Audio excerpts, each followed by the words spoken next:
ಮತ್ತೆ ನ್ಯೂಸ್ ಲಂಚ್ಗೆ ಸ್ವಾಗತ. ಸಿಎಂ ವಿರುದ್ಧ ಪ್ರಚೋದನಕಾರಿ ಹೇಳಿಕೆ ನೀಡಿದ್ದ ಶಿವಮೊಗ್ಗ ಮಾಜಿ ನಗರಸಭಾ ಅಧ್ಯಕ್ಷ ಚನ್ನಬಸಪ್ಪರ ಜಾಮೀನು ಅರ್ಜಿ ಮಧ್ಯಾಹ್ನ 3 ಗಂಟೆಗೆ ಮುಂದೂಡಲಾಗಿದೆ. ಎರಡನೇ ಜೆಎಂಎಫ್ಸಿ ಕೋರ್ಟ್ನಲ್ಲಿ ವಿಚಾರಣೆ ನಡೀತಾ ಇದ್ದು, ನ್ಯಾಯಾಧೀಶ ಜಯಪ್ರಕಾಶ್ ಮಧ್ಯಾಹ್ನ 3 ಗಂಟೆಗೆ ಜಾಮೀನು ಅರ್ಜಿ ಮುಂದೂಡಿದ್ದಾರೆ. ಸರ್ಕಾರ ಅಭಿಯೋಜಕರಿಗೆ ಆಕ್ಷೇಪಣೆ ಸಲ್ಲಿಸಲು ಅವಕಾಶವಿದೆ ಅಂತ ನ್ಯಾಯಾಧೀಶ ಜಯಪ್ರಕಾಶ್ ಆದೇಶಿಸಿದರು.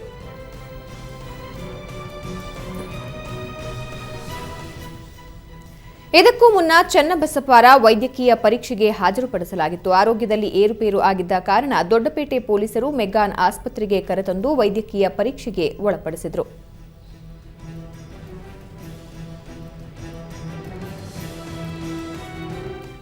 ಇನ್ನು ಸಿಎಂ ವಿರುದ್ಧ ಪ್ರಚೋದನಕಾರಿ ಹೇಳಿಕೆ ನೀಡಿದ್ದ ಹಿನ್ನೆಲೆಯಲ್ಲಿ ನಿನ್ನೆ ಶಿವಮೊಗ್ಗ ನಗರಸಭೆ ಮಾಜಿ ಅಧ್ಯಕ್ಷ ಚನ್ನಬಸಪ್ಪರನ್ನ ಡಿವೈಎಸ್ಪಿ ರಾಮ ಅರಸಿದ್ದಿ ನೇತೃತ್ವದಲ್ಲಿ ಬಂಧನಕ್ಕೆ ಒಳಪಡಿಸಲಾಗಿತ್ತು.